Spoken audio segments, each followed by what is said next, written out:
Estimado oyente, recordemos que el apóstol Pedro está en medio de aquel concilio, como decíamos en el programa anterior. Y allí es que él dice: gobernantes del pueblo y ancianos de Israel, puesto que hoy se nos interroga acerca del beneficio hecho a un hombre enfermo, de qué manera éste haya sido sanado. En eso Pedro está como mostrando que era ridículo que los hubiesen arrestado porque un hombre fue sanado, porque un hombre cojo pudo caminar. Era algo poco convincente. Y por las buenas obras hechas a ese hombre, él está ahora allí en medio del juicio. No solo eso, sino que fue arrestado, fue puesto en la cárcel toda la noche por causa de eso. Muestra realmente cómo es verdaderamente absurda esa situación. Continúa Pedro diciendo: sea notorio a todos vosotros y a todo el pueblo de Israel. Es decir, quiero que el mensaje no solo vaya para ustedes, sino para todos. El mensaje es que en el nombre de Jesucristo de Nazaret, a quien vosotros crucificasteis y a quien Dios resucitó de los muertos, por él, este hombre está en vuestra presencia sano. ¿Vosotros queréis saber? ¿Queréis saber en qué nombre, por qué poder?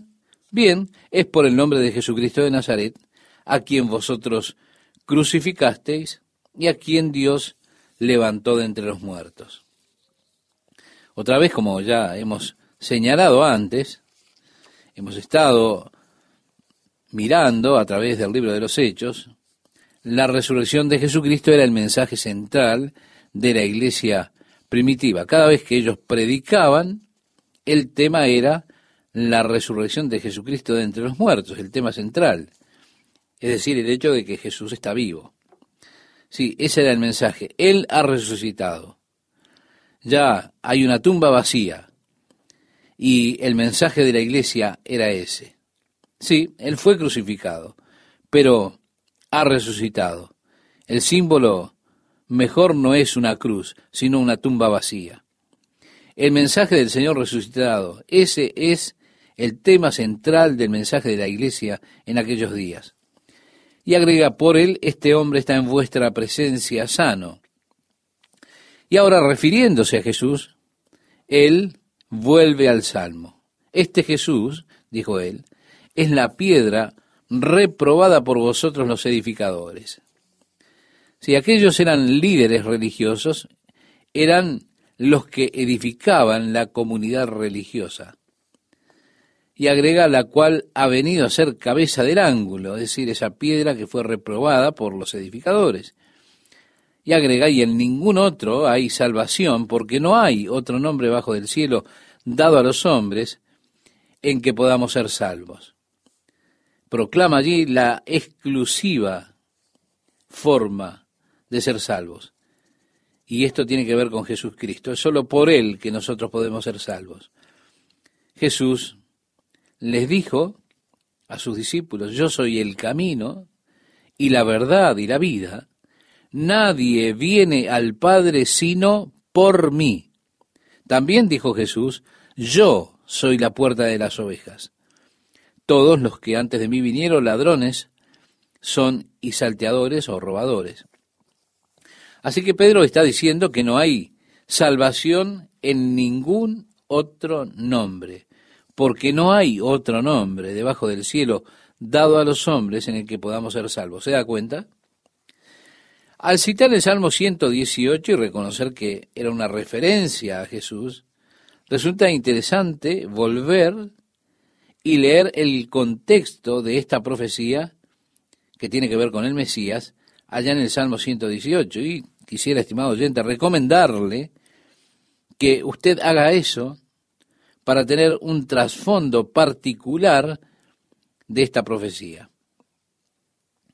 Hay una historia que la hemos comentado cuando hemos estudiado este salmo, una historia que resulta de lo más interesante y que tiene que ver con la construcción del templo de Salomón. Como usted recuerda en las Escrituras, las piedras fueron extraídas de la cantera y fueron traídas al sitio del templo. Estaban cortadas de tal forma que encastraban una con otra y no se necesitó usar ningún tipo de mortero, martillo o masa. Así que en la construcción del templo no hubo ruidos de esas herramientas. ¿Por qué? Porque las piedras eran preparadas en otro lado y traídas y colocadas en su lugar.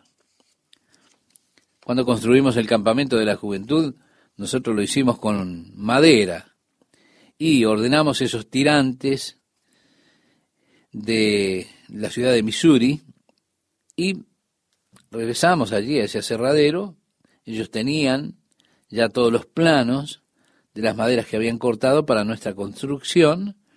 Cortaron toda la madera allí, le hicieron las diferentes formas, muescas, las moldearon, después las numeraron, y cuando la enviaron hacia nosotros, venían apiladas.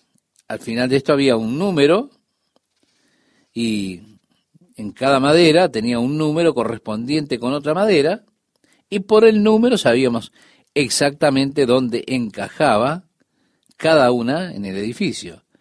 Así que pusimos todas esas maderas de acuerdo a los números, de acuerdo a la forma que fueron cortadas. Nuestro trabajo era solamente ponerlos en la posición correcta y poner las vigas por aquí, por allá. Una cosa interesante realmente.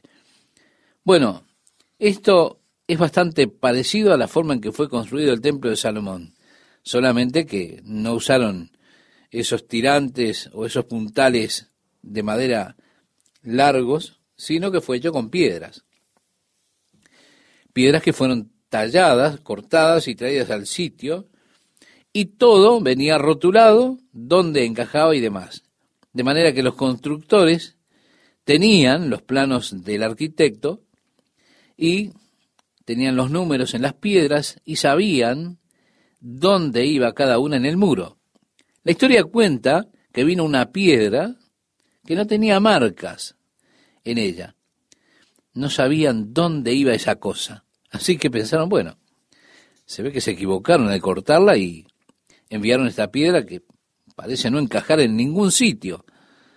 Fue por eso que la dejaron de lado por un tiempo allí tirada, y durante los años de la construcción del templo creció la maleza, cubrió la piedra esa que desecharon.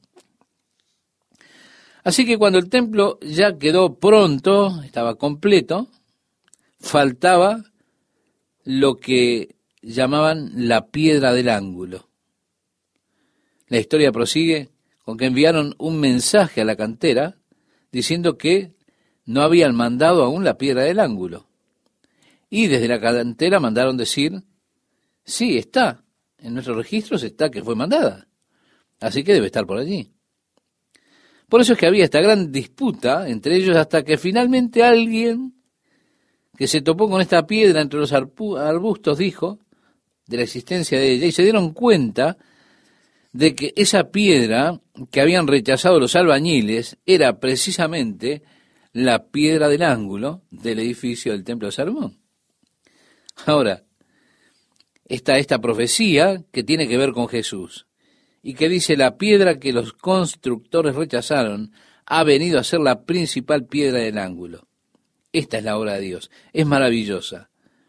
Dijo el salmista de esa forma: es maravillosa a tus ojos. Y Pedro está usando esto para referirse a Jesús.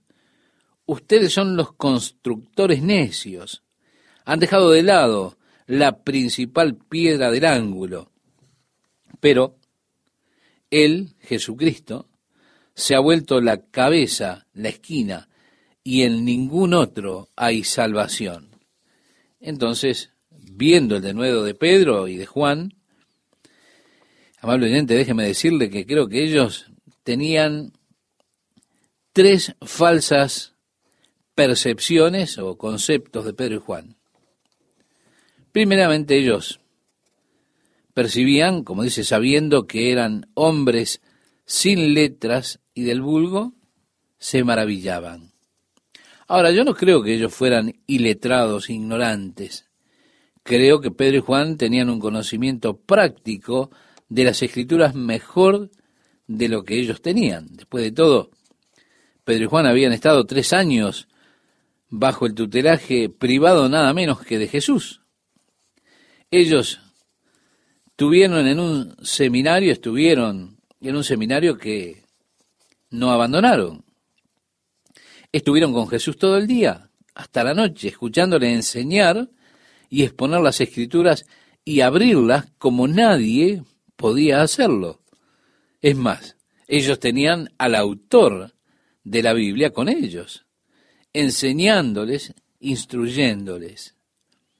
Cuando usted va por el libro de los Hechos, nuevamente aquí Pedro está citando el Salmo 118, pero todo el camino, cada vez que Pedro hablaba, él citaba las Escrituras.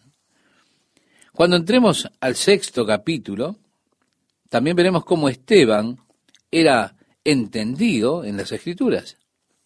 De hecho, en el capítulo 7, donde Esteban comienza a presentar las Escrituras para ellos y su historia, vemos que él tenía ese conocimiento. Estaban lejos de ser iletrados e ignorantes. Lo que sí es verdad es que ellos no fueron a la Universidad de Jerusalén, pero como alguien dijo, cuando usted no tiene una educación, usted tiene que usar su cerebro. Así que estaban lejos de ser ignorantes. En segundo lugar, dice, y les reconocían que habían estado con Jesús.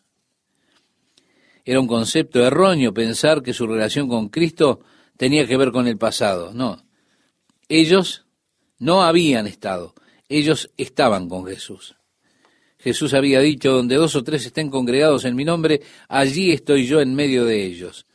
Ellos no veían a Jesús, pero Él estaba parado justamente allí, donde estaban ellos. Me pregunto si el mundo tomara conocimiento del hecho de que usted ha estado con Jesús, ¿qué pasaría? Porque es realmente maravilloso estar con Jesús. Ahora, parece que esto fue en el tiempo pasado. No. En cuanto a ellos y en cuanto a nosotros es una experiencia del presente. Estaban con Jesús, no que habían estado. Ellos ahora tienen un dilema porque también dice, y viendo al hombre que había sido sanado, que estaba en pie con ellos, no podían decir nada en contra. Quiero decir, ¿cómo puede usted decir algo en contra de esto? Él está parado allí. ¿Usted qué puede decir? No puede decir, bueno, todavía está cojo. No, Él está allí. Así que no podían decir nada en contra de eso. Creo que una de las necesidades más grandes que tiene la iglesia es testificar de hombres cojos que estén parados sanos. Y estoy hablando en un sentido espiritual.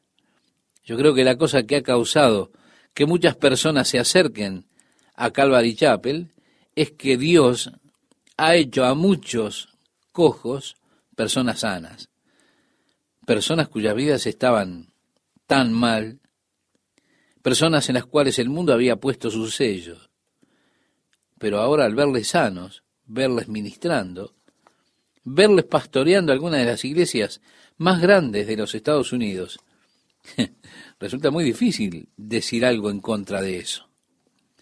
Cuando usted ve un niño que ha destruido su vida en las drogas, un niño que los psiquiatras dicen que no hay más esperanza, que nunca será sano,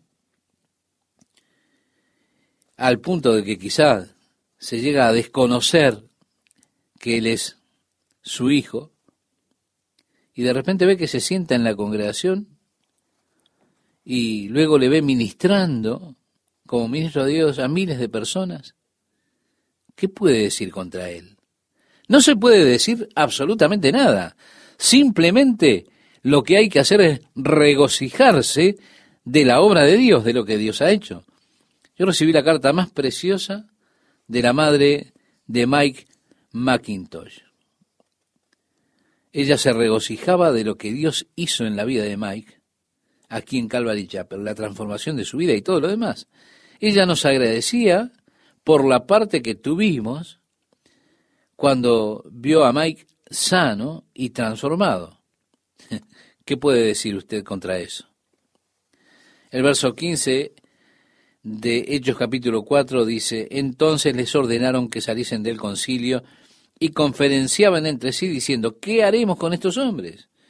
Porque de cierto señal manifiesta ha sido hecha por ellos, notoria a todos los que moran en Jerusalén, y no lo podemos negar. Sin embargo, para que no se divulgue más entre el pueblo, amenacémosle, para que no hablen de aquí en adelante a hombre alguno en este nombre. ¿Ve? Aquí está el tercer error. El tercer error que ellos cometieron fue pensar que podían amedrentarlos, es decir, advertirles fuertemente y reprocharles: usted no puede aquitar a hombres llenos del Espíritu Santo que están caminando con Jesucristo. No, no hay forma de silenciarlos. Pienso que ellos sí pensaron que podían silenciarlos con amenazas, pero cometieron un gran error. No entendieron la verdad acerca de estos hombres. Y agrega el relato bíblico: y llamándolos, les intimaron que en ninguna manera hablasen ni enseñasen en el nombre de Jesús. Mas Pedro y Juan respondieron diciéndoles: juzgad si es justo delante de Dios obedecer a vosotros antes que a Dios, porque no podemos dejar de decir lo que hemos visto y oído. En otras palabras, ellos expresaron: no tenemos ninguna intención de obedecer su mandato. No pueden silenciarnos con amenazas. Nosotros escuchamos a Dios. Ahora, en un sentido esto pareciera una desobediencia civil, porque sintieron que la ley de Dios era superior a las leyes de los hombres. Nos han dicho que no hablemos, pero Dios nos ha dicho que hablemos. Ahora, está bien que nosotros les escuchemos a ustedes o a Dios.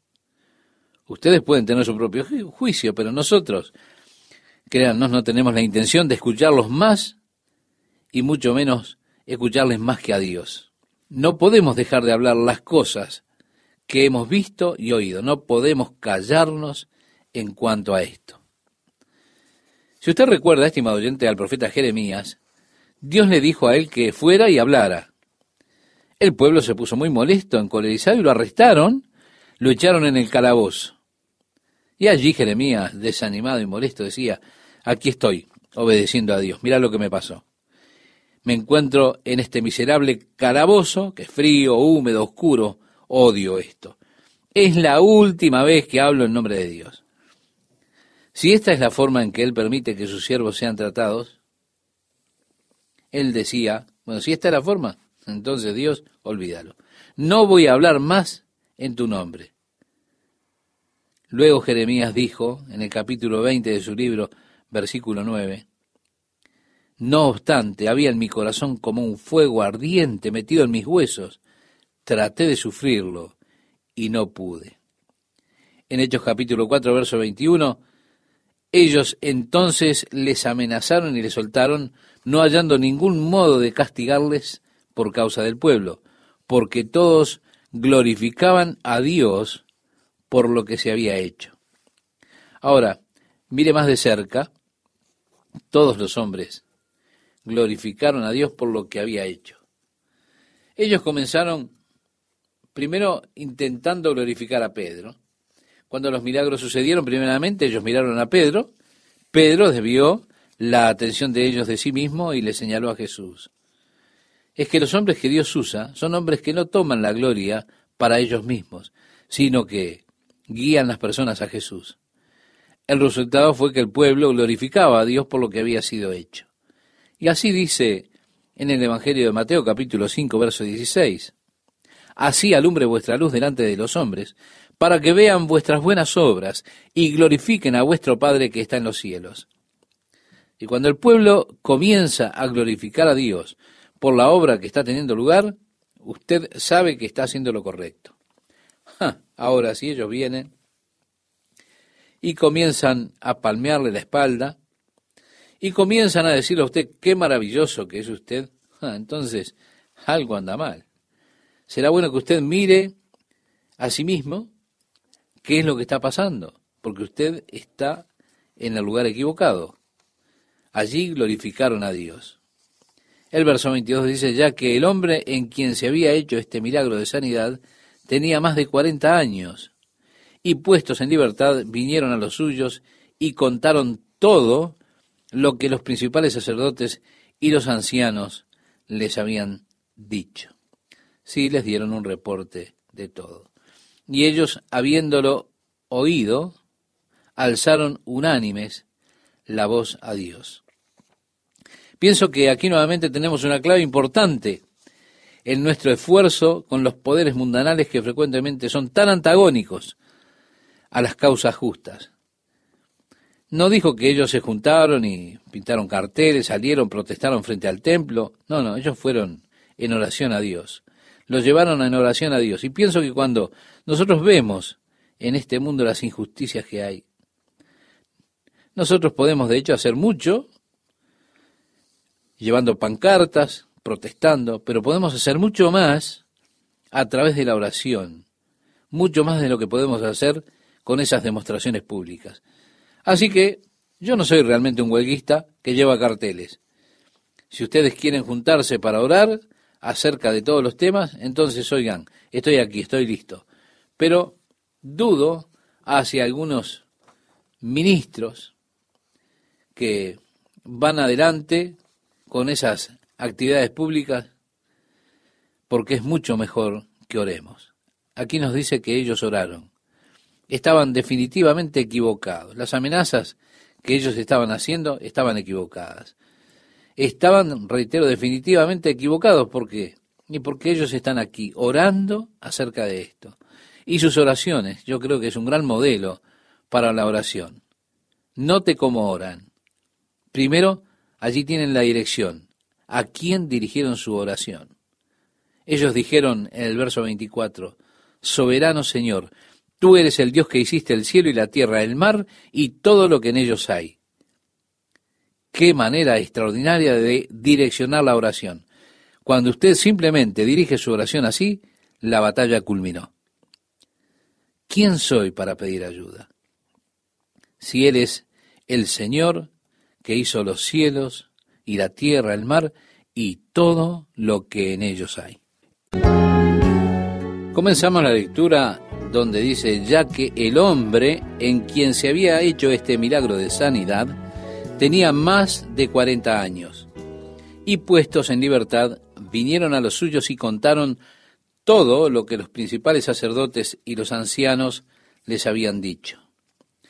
Sí, vinieron a reportar todas las amenazas que habían recibido, como si fueran diciéndoles, amigos, ellos nos lanzarán en la cárcel si seguimos hablando, harán esto, aquello, si nos atrevemos a hablar en el nombre de Jesús. En fin.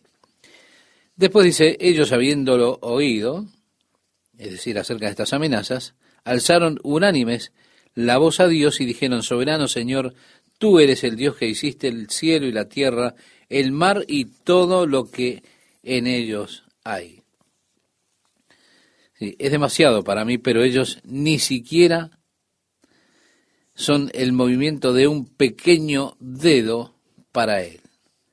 Así que usted puede comenzar a tener las cosas en verdadera perspectiva en el momento en que usted se da cuenta a quién le está pidiendo ayuda. Cuando Jeremías estaba desanimado, porque lo que él vivía parecía abrumador, él dijo, Jeremías, yo soy Dios. ¿Hay algo demasiado difícil para mí? ¿Se da cuenta? Hay que mirar las cosas desde esa perspectiva. Esto sucede cuando uno coloca la oración en la dirección correcta. De repente, entonces, las cosas se ponen en la verdadera perspectiva. El versículo 25 dice que por boca de David tu siervo dijiste, ¿por qué se amotinan las gentes y los pueblos piensan cosas vanas? Se reunieron los reyes de la tierra y los príncipes se juntaron el uno contra el Señor y contra su Cristo, porque verdaderamente se unieron en esta ciudad contra tu santo Hijo Jesús, a quien ungiste, Herodes y Poncio Pilato con los gentiles y el pueblo de Israel. Señor, podríamos decir, en otras palabras, tú sabías de todo esto hace más de 1000 años. Está aquí el reconocimiento de que Dios está en control de todo eso. Así que Dios sabe ya lo que ha de suceder en las distintas situaciones como ocurre en nuestra vida. Y créame que es un alivio saber que Dios lo sabe, que Dios comprende, que Él ya conoce todas las cosas. Así que vemos que ellos estaban reunidos allí, diciendo para hacer cuanto tu mano y tu consejo habían antes determinado que sucediera. En otras palabras, Señor, esto está sucediendo exactamente de acuerdo a tu plan, tal como tú lo dijiste. Estos hombres tenían realmente conciencia de la soberanía de Dios. Sí, los discípulos tenían conciencia de Dios. Ellos no veían la cruz como una experiencia fuera de control, sino la veían como algo que Dios había ordenado, determinado, había planificado. Siguen orando y ahora, Señor, qué interesante, ¿verdad? Ellos no se apresuraron a pedir. Se tomaron primero tiempo para adorar a Dios, para reconocer la grandeza de Dios, y creo que la oración siempre debería comenzar adorando a Dios. Tiempo de quietud delante del Señor, reconociendo la grandeza de Dios, reconociendo a aquel a quien venimos a buscar, a quien venimos por ayuda. Darse cuenta antes que Dios tiene todo bajo control, que Él sabe realmente lo que está sucediendo. Eso nos da fortaleza, nos da la fuerza para traer luego la petición a Dios. Como hicieron aquellos que decían, mira sus amenazas y concede a tus siervos que con todo denuedo hablen tu palabra. Es decir, Señor, ayúdanos a hacer las cosas que ellos nos amenazaron para que no hagamos. Danos, Señor, el denuedo en la cara de las amenazas de ellos para hablar tu palabra, mientras extiendes tu mano para que se hagan sanidades. Continúa, Señor, dando evidencias para la palabra. Extiende tu mano y sana, decían en otras palabras, realiza más maravillas, más señales delante de ellos, muestra que Jesús está vivo, que ha resucitado de la muerte. Sí, agregaron en este pasaje de Hechos 4, verso 30, y señales y prodigios mediante el nombre de tu santo Hijo Jesús. Y dice, cuando hubieron orado, el lugar en que estaban congregados tembló, y todos fueron llenos del Espíritu Santo y hablaban con denuedo la palabra de Dios. Es así que fue una oración poderosa, estimado oyente, tanto que aquel lugar fue sacudido, y Dios respondió, y ellos hablaron la palabra de Dios con denuedo. Ahora, veamos un poco a la iglesia primitiva. Dice ahora, y la multitud de los que habían creído eran de un corazón y un alma. Sí, ellos estaban realmente en comunión, estaban amarrados unos a otros. Había coinonía, es decir, ese hermoso compañerismo, esa hermosa comunión. Sus corazones estaban unidos. Y ninguno decía ser suyo nada de lo que poseía, sino que tenían todas las cosas en común. Y con gran poder los apóstoles daban testimonio de la resurrección del Señor Jesús. Vemos nuevamente, allí está el tema, la resurrección, el corazón del mensaje de la iglesia primitiva y con gran poder, es decir, con señales. Y abundante gracia era sobre todos ellos. Así que no había entre ellos ningún necesitado, porque todos los que poseían heredades o casas las vendían y traían el precio de lo vendido y lo ponían a los pies de los apóstoles y se repartía a cada uno según su necesidad. Y así compartían sus riquezas. Luego dice entonces José, a quien los apóstoles pusieron por sobrenombre Bernabé, que traducido es hijo de consolación, levita, natural de Chipre, como tenía una heredad, la vendió y trajo el precio y lo puso a los pies de los apóstoles. Esto nos da una introducción para conocer a Bernabé. Lo veremos más adelante. Cuando el apóstol Pablo se convierte y regresa a Jerusalén, los primeros padres de la iglesia estaban cautelosos por la conversión de aquel que había estado persiguiendo antes a la iglesia. Ellos no sabían si él pertenecía al Masado o qué estaba pasando. Ellos eran cautelosos con él. Realmente no fueron muy cordiales para aceptarlo a él. Así que él se fue de allí y regresó a Tarso, que ahora es la actual Turquía, y vivía allí una vida tranquila, haciendo tiendas.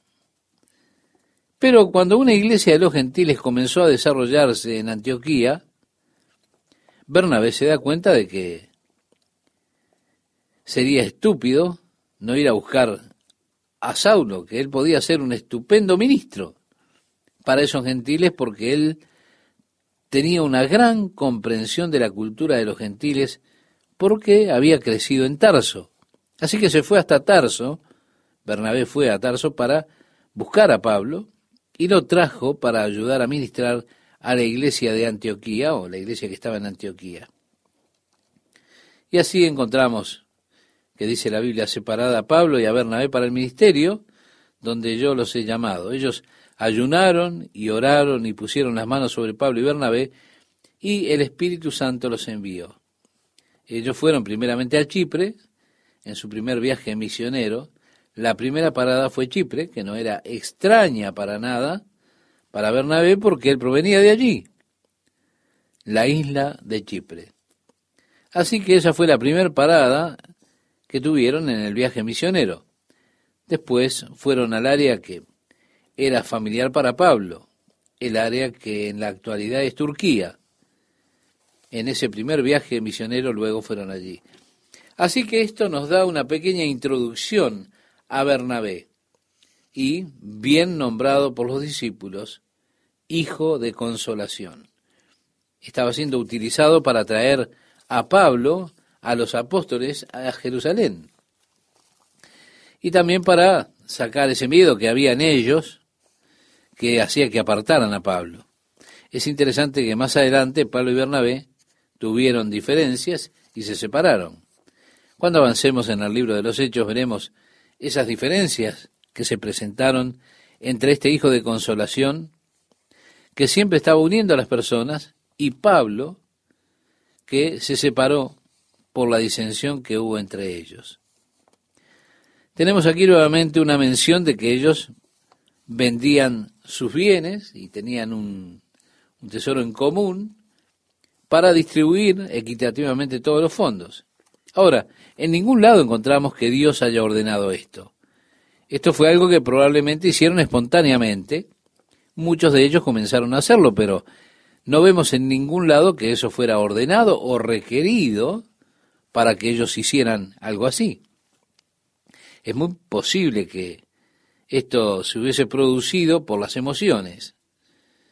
Emociones que hicieron que fueran dirigidos por la emoción más que por el espíritu. Como he dicho, estos capítulos están realmente conectados. Cuando avanzamos al siguiente capítulo encontraremos que surgieron algunos problemas como resultado de esta práctica. Uno de los primeros consejos tuvo que tratar con el problema de la distribución del programa de bienestar de la iglesia. Más adelante ellos quebraron, es decir, se quedaron sin nada. Tuvieron terribles problemas financieros. Es decir, el comunismo parece que no funcionó allí.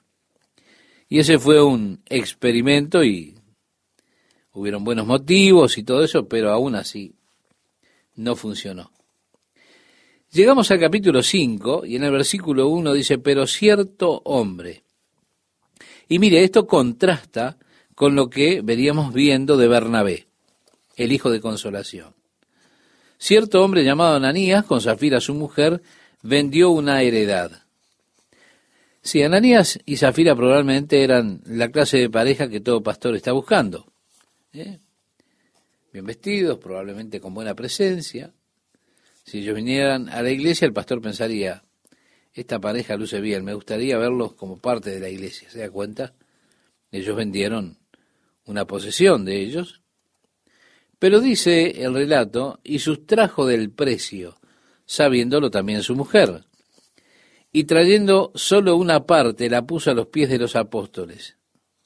Y dijo Pedro, Ananías, ¿por qué llenó Satanás tu corazón para que mintieses al Espíritu Santo y sustrajeses del precio de la heredad? Yo creo que usted note lo que dice Pedro aquí. Es importante. Porque él dice, reteniéndola, ¿no se te quedaba a ti? Y vendida, ¿no estaba en tu poder? ¿Por qué pusiste esto en tu corazón? No has mentido a los hombres, sino a Dios. Es importante notar que a él no se le requirió que vendiera su propiedad. No, porque no era un requerimiento de la iglesia primitiva. No era algo que usted tenía que hacer. Si usted vendía su tierra, no se le requería para nada traer todo. No. Eso no era el pecado de Ananías y Zafira, el no traer todo. El pecado de ellos fue la hipocresía. Ellos querían hacerles pensar que habían entregado todo, reteniendo para ellos una parte. Ellos querían el aplauso por simular que habían entregado todo a Dios, cuando en realidad estaban reteniendo parte de lo que habían conseguido. Algunas veces escuchamos decir a las personas, oh, nos encantaría tener el poder de la iglesia primitiva. Yo concurriría allí. Pero es importante darse cuenta de que esa clase de poder tiene su precio.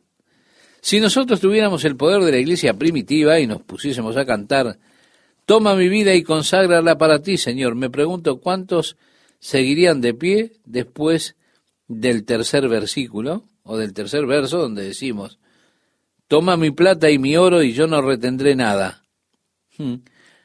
Creo que muchas personas caerían como Ananías y Zafira muertos, serían realmente enjuiciadas por el Espíritu después de haber cantado ese toma mi plata y mi oro y yo no retendré nada.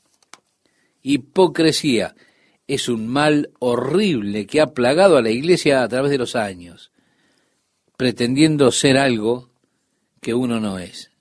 Dios trata severamente con la hipocresía ya en el nacimiento de la iglesia. Aquí ellos estaban como diciendo que daban todo, guardándose una parte para ellos. Obviamente, se habían puesto de acuerdo Ananías y Zafira. El resultado fue que Pedro, ejercitando el don de la palabra de conocimiento, tal vez de discernimiento, él le cuestionó a él por qué él haría esto de pretender darlo todo a Dios cuando realmente estaba guardándose una parte. Note que Pedro le dice, has mentido al Espíritu Santo. Después dice, no le has mentido al hombre, sino a Dios. Así que esa mentira contra el Espíritu Santo era lo mismo que pretender mentirle a Dios, lo que indica que el Espíritu Santo es Dios, una de las tres personas de la Divina Trinidad. Al oír Ananías estas palabras cayó y expiró, y vino un gran temor sobre todos los que lo oyeron. Yo puedo imaginar cuán rápido usted examinaría su propio corazón en un momento como ese. Es interesante cómo describe su muerte, cayó y expiró. Esa es una definición. Es la definición bíblica de la muerte, expirar. O en otras palabras dice, entregar el espíritu. Cuando la conciencia parte del cuerpo, esta es una definición médica para la muerte. Cuando se produce la separación de la conciencia del cuerpo, cuando su cerebro ya no funciona. Así que cuando una persona está en coma, y conectan a esa persona al sistema de soporte de vida, es decir, el respirador artificial, y van observando la pequeña gráfica, que allí con una pequeña aguja va subiendo y bajando, indicando que el cerebro aún está en funcionamiento, a pesar de que la persona tal vez esté en coma, y solamente esté respirando por medios artificiales. Ellos mantienen a la persona en ese sistema hasta que la línea queda recta, permanente. Una vez que la línea de la gráfica queda recta, entonces ellos desconectan la máquina y le informan a la familia que su ser amado ya no está con ellos. Está clínicamente muerto porque el cerebro ya no funciona. La Biblia también tiene, sin embargo, una segunda definición para la muerte. Y esta es la separación de su conciencia de Dios. Si usted está viviendo sin una conciencia de Dios, sin pensar en Dios, sin buscar a Dios, la Biblia declara que usted está muerto. El apóstol Pablo decía que si una persona está viviendo puramente para el placer, esa persona está muerta aún cuando existe. Así que usted puede tener funcionando todo su cuerpo, puede estar respirando, pensando, cantando, y allí todo ese conjunto de cosas, pero si su conciencia está separada de Dios, si usted no piensa en Dios, no hay lugar para Dios en su vida, entonces usted está muerto en lo que tiene que ver con Dios. De acuerdo a la Biblia, usted tiene una muerte espiritual. La muerte espiritual realmente es peor que la muerte física, y es para temer más que a la muerte física. Lo decía Jesús, no temáis a los que matan el cuerpo y después nada más pueden hacer, pero os enseñaré a quién debéis temer. Temed a aquel que después de haber quitado la vida tiene poder de echar en el infierno. Sí, os digo, a este temed. Así dijo Jesús en el Evangelio de Lucas, capítulo 12, verso 5. Está hablando de aquellos que serán echados en el lago que arde con fuego y azufre, que es la muerte segunda. En Efesios capítulo 2 decía el apóstol Pablo, y Él os dio vida a vosotros cuando estabais muertos en vuestros delitos y pecados. El mismo apóstol, escribiéndole a los romanos, en el capítulo 6 de su carta, versículo 23, dice que la paga del pecado es muerte, es decir, separación de Dios. También el profeta Isaías nos decía en el verso 1 del capítulo 59, he aquí que no se ha acortado la mano de Jehová para salvar, ni se ha agravado su oído para oír, pero vuestras iniquidades han hecho división entre vosotros y vuestro Dios. En el libro de Génesis, en el capítulo 2, leemos que Dios le dijo a Adán, el día que comieres, ciertamente morirás. Sí, habla de esa muerte espiritual, esa separación de la conciencia, de la presencia de Dios, la que él experimentó cuando desobedeció el mandato de Dios y comió del fruto que Dios le dijo que no comiera. Al oír Ananías estas palabras, cayó y expiró, y vino un gran temor sobre todos los que lo oyeron. Yo puedo imaginar lo rápido que uno se examina, lo rápido que uno examina su propio corazón en un momento como ese. Y dice además, y levantándose los jóvenes, lo envolvieron y sacándolo lo sepultaron. Sí, en Israel no se practicaba embalsamar los cuerpos. Ellos sepultaban al que moría el mismo día que fallecía. Esta práctica es así hasta el día de hoy. Entierran a la persona el día que muere. No tienen, como tenemos aquí, en estas latitudes, servicios de velatorio. Ellos solo lo que hacen es enterrar a la persona el día que muere. Así que esto es interesante aquí. Ellos no fueron a buscar la familia, a notificarla, no. El hombre murió, ellos lo sacaron y lo enterraron. Sencillamente así. Pasado un lapso como de 3 horas, sucedió que entró su mujer no sabiendo lo que había acontecido. Es decir, no sabía que su esposo había muerto. Nos dice el relato bíblico, entonces Pedro le dijo, dime, ¿vendiste en tanto la heredad? Y ella dijo, sí, en tanto. Y Pedro le dijo, ¿por qué convinisteis en tentar al Espíritu del Señor? He aquí a la puerta los pies de los que han sepultado a tu marido, y te sacarán a ti. Al instante ella cayó a los pies de él y expiró. Y cuando entraron los jóvenes, la hallaron muerta y la sacaron y la sepultaron junto a su marido. Realmente no se necesita decir más nada, ¿verdad? Dice, vino gran temor sobre toda la iglesia y sobre todos los que oyeron estas cosas. Esto realmente despabiló a todos. Ahora, esta era la pureza y este era el poder que tenían aquellos hombres de Dios. Y agrega, y por la mano de los apóstoles se hacían muchas señales y prodigios en el pueblo, y estaban todos unánimes en el pórtico de Salomón. Entonces vemos que la iglesia se reunía en los recintos del templo. Ellos estaban teniendo allí sus servicios en el pórtico de Salomón. Eso era una gran área pública, y allí se reunían. De lo demás, ninguno se atrevía a juntarse con ellos, mas el pueblo los alababa grandemente.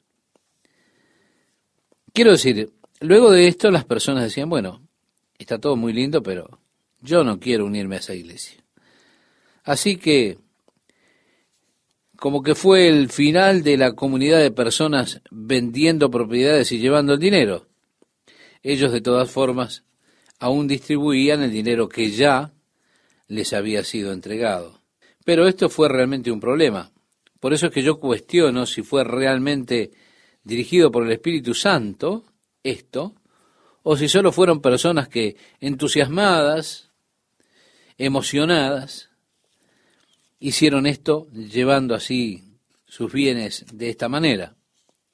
Muchas veces cuando Dios toca la vida de una persona, o Dios ha sanado a un ser amado, Dios ha obrado en una familia, las personas se sienten tocadas y debido a eso ellos quieren retribuirle a Dios. Nosotros tenemos un conocido cuyo hijo se metió en las drogas y realmente fue muy lejos con las drogas. Pero él vino a la iglesia y aceptó al Señor y su vida fue transformada. De hecho, hoy en día él es pastor de una de las iglesias de Calvary Chapel. Sí, su vida fue transformada. Su padre era muy rico. Él llamó para hacer una cita conmigo, vino, sacó su chequera y dijo, ¿cuánto quiere? Yo le dije, nada. Entonces dijo, bueno, ¿cuánto necesita usted? Yo le dije, nada. Él dijo, bien, yo quiero dar algo para la iglesia, ¿cuánto quiere? Yo le dije, mire, usted ore y pregúntele a Dios, no me pregunte a mí. Nosotros no necesitamos nada. Si Dios pone en su corazón dar, bueno, pero sepa usted, yo no pienso decirle ninguna cantidad de nada. Porque las personas se emocionan cuando Dios obra. Él vio la transformación de su hijo y estaba tan emocionado por eso que quería mostrar su aprecio en una forma tangible, dando dinero. Eso es lo que sucedió precisamente en la iglesia primitiva. Las personas querían mostrar su aprecio por lo que Dios estaba haciendo en una manera tangible. Pero esto no era algo que Dios hubiera requerido. Y debido a que no fue requerido por Dios, eso no pudo funcionar bien. Finalmente el apóstol Pablo tuvo que pedirle ofrendas a los hermanos de otros lugares para los hermanos pobres en Jerusalén. Quiero decir que resultó en un desastre financiero a largo plazo. En la iglesia primitiva lo que había era poder. Dice, los que creían en el Señor aumentaban más, gran número, así de hombres como de mujeres. Esto era como un fuego incontrolable, realmente crecía. Había entusiasmo. Había tanto entusiasmo en hombres como en mujeres. Tanto que sacaban los enfermos a las calles y los ponían en camas y lechos para que al pasar Pedro, a lo menos su sombra cayese sobre alguno de ellos. Bueno, esto, estimado oyente, es algo muy interesante. Si venían de todos lados trayendo a los enfermos y cuando Pedro pasaba caminando por las calles, ellos buscaban colocarlos de forma que cuando él caminara por allí su sombra cayera sobre ellos. Creo que hay allí un principio de fe que muchas veces necesita ser activado. Yo pienso que todos nosotros tenemos fe, pero muchas veces nuestra fe es un poco pasiva en lugar de ser activa. La diferencia entre una fe pasiva y la fe activa es, la fe pasiva dice, bueno, yo creo que Dios puede hacerlo. Y yo creo que Dios puede hacerlo algún día. La fe activa dice, yo creo que Dios lo hará ahora. Muchas veces nosotros necesitamos algo que más o menos provoque nuestra fe, por así decirlo. Así que el Señor ordenó extender las manos sobre el enfermo para que se sanaran. No es que haya alguna virtud sanadora en colocar las manos sobre una persona o alguna transferencia de poder sanador, no. Ocurre que cuando usted unge con aceite, extiende las manos sobre ellos, les da un punto para que liberen su fe. Así que cuando ellos tienen las manos sobre ellos, quizá ellos piensan, bueno, este es el momento, Señor. Es algo como activar la fe para recibir ahora la promesa de Dios. No es ya, bueno, Dios lo va a hacer algún día, Dios lo hará en alguna oportunidad. No, Dios lo hará ahora porque ellos tienen sus manos puestas sobre mí. Con el apóstol Pablo, y llegaremos a esto más adelante, cuando él estaba en Éfeso, él trabajaba haciendo tiendas, y después ellos tomaban las cosas que Pablo dejaba, sus herramientas y todas las prendas que utilizaba para hacer las tiendas, y tomaban eso y lo colocaban sobre los enfermos, y ellos eran sanados.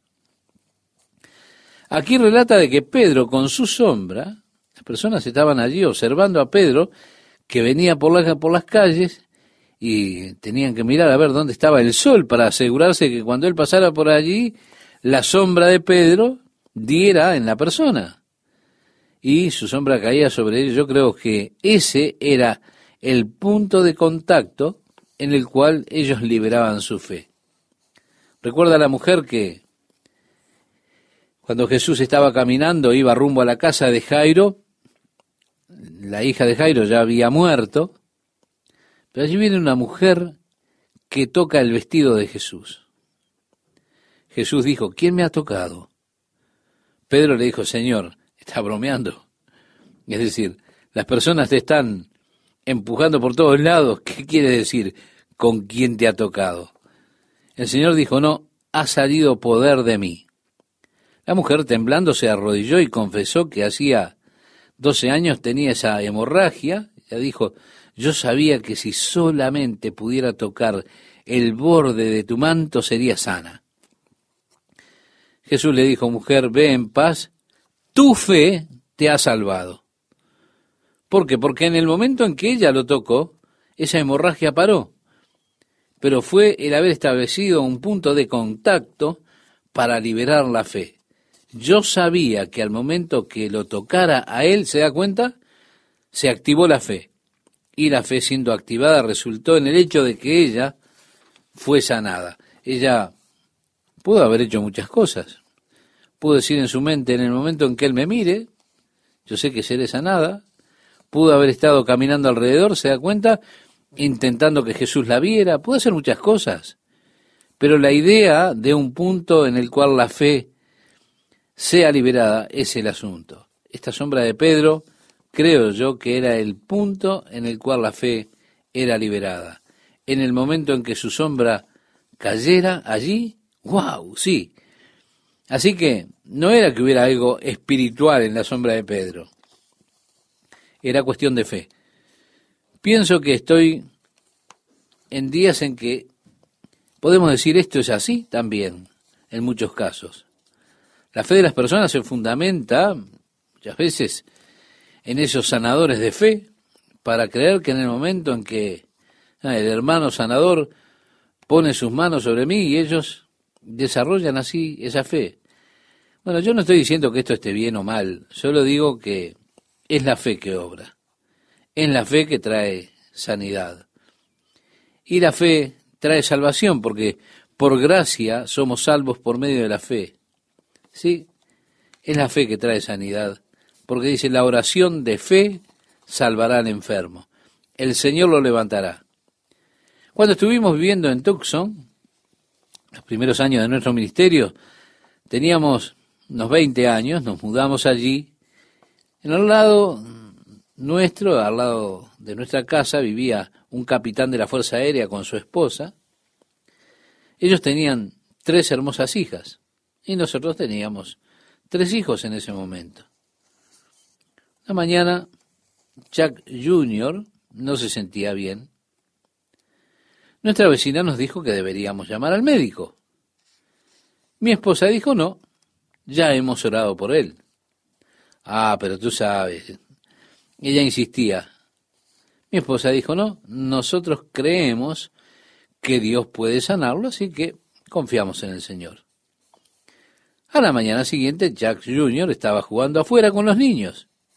Y esta vecina estaba asombrada que él estuviera sano y bien.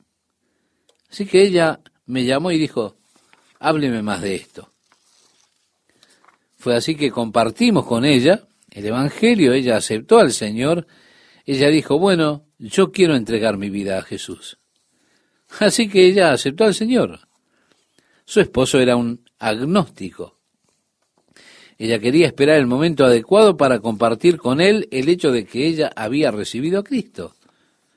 Cuando su esposo Jim llegó de la base aérea esta tarde, las hijas vinieron saltando alrededor de él y le dicen a la madre, mami, ¿vas a contarle a papá lo que sucedió hoy cuando vino Jack? Así que ella tuvo que compartir eso con él. Jim comenzó a hablar con nosotros y nosotros le dimos un libro para que vosotros creáis de Henry Morris, un libro que recién había sido publicado. Como resultado de eso, Jim comenzó a leerlo y no lo pudo dejar de leer. Me llamó la mañana siguiente y dijo, terminé el libro a las 2 de la mañana. Y él dijo, sé que querrás saber que yo estaba sobre mis rodillas cuando terminé de leerlo. Sí, Jim también aceptó al Señor. Mire, yo recibí la carta más hermosa de él. Él fue transferido a Alaska y él me dijo, Chuck, no sabes lo que ha significado para mí recibir a Jesucristo como mi Salvador personal. Yo solía decir que los hijos eran el peor castigo que yo tenía en la tierra. Odiaba a mis propias hijas. Y él dice, ahora no puedo esperar el momento para estar con ellas. Las extraño muchísimo. Oh, Cristo ha cambiado completamente mi vida. Fue realmente hermoso ver la obra de Dios en él. Las mayorías de las personas en Tucson en aquellos días, usted sabe, ellos realmente no tenían perfeccionado el aire acondicionado.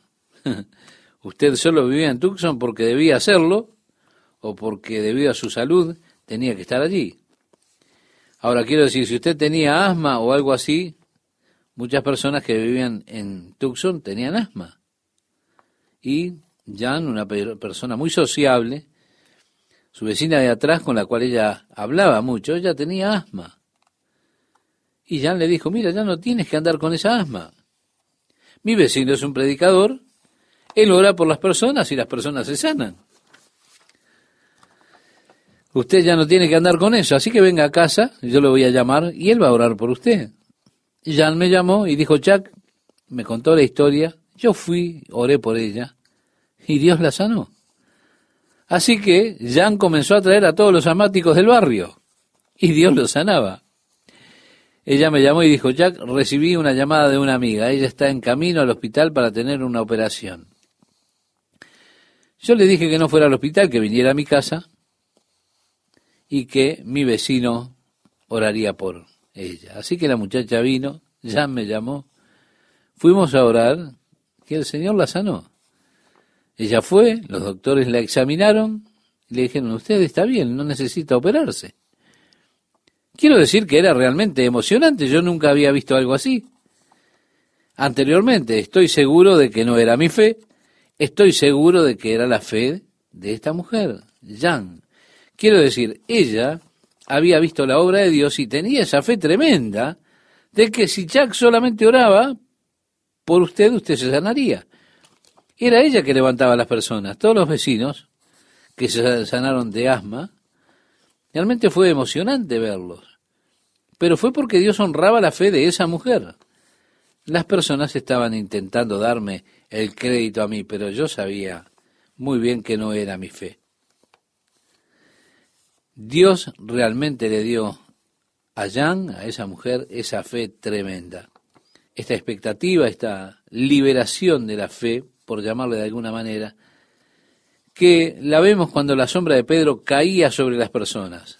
Dice, y aún de las ciudades vecinas, muchos venían a Jerusalén trayendo enfermos y atormentados de espíritus inmundos, y todos eran sanados. Quiero decir, esto es algo poderoso que estaba sucediendo. El verso 17 nos dice, entonces levantándose el sumo sacerdote y todos los que estaban con él, esto es, la secta de los saduceos. Reitero lo que ya hemos comentado, los saduceos eran materialistas. Ellos no creían en la existencia de espíritus o de ángeles, no creían en la resurrección. Lo que ellos eran puramente, solamente materialistas. Y dice que se llenaron de celos. Cuando ellos vieron a todas las personas que recibían al Señor, en lugar de alegrarse, de ponerse contentos, no, se llenaron de celos, se enojaron. Y agrega, y echaron mano a los apóstoles y los pusieron en la cárcel pública. Mas un ángel del Señor, abriendo de noche las puertas de la cárcel y sacándolos, dijo, id y puestos en pie en el templo, anunciad al pueblo todas las palabras de esta vida. Estimado oyente, como usted puede ver, es interesante cómo los ángeles asistieron a estos hombres de Dios abriéndole la cárcel. Esto le sucedió a Pedro en otra ocasión. Encontraremos esto más adelante en el libro de los Hechos, cuando en la noche el ángel del Señor vino allí donde estaba Pedro, en la cárcel, y le dijo, átate las sandalias, tú saldrás de aquí. Y allí sacó a Pedro, que estaba engrillado allí en la cárcel. Luego tenemos el apóstol Pablo. El Señor obró de otra manera, un poco diferente. ¿Por qué? Porque el Señor no está atado a ningún molde, a ningún patrón en particular para obrar. Él obra de la manera que Él entiende mejor hacerlo, como Él quiere. Él es Dios. Nosotros no podemos encerrar a Dios en un patrón de medida o de formas de hacer las cosas. Con el caso del apóstol Pablo, allá en la cárcel de la ciudad de Filipos, él sacudió la prisión, es decir, trajo un temblor que sacudió las paredes y así se abrieron las puertas, se rompieron los grillos, y esto fue lo que guió a la conversión al cristianismo del carcelero de la ciudad de Filipos. Así que por la noche el ángel del Señor abrió las puertas de la prisión y lo sacó. ¿Y qué fue lo que ocurrió? Les dijo, vayan al templo y háblenle al pueblo todas las palabras de la vida. Oh, esa es una gloriosa vida. La vida en Cristo, vida incomparable. Amigas, amigos, compartan con las personas todas las palabras de esta vida.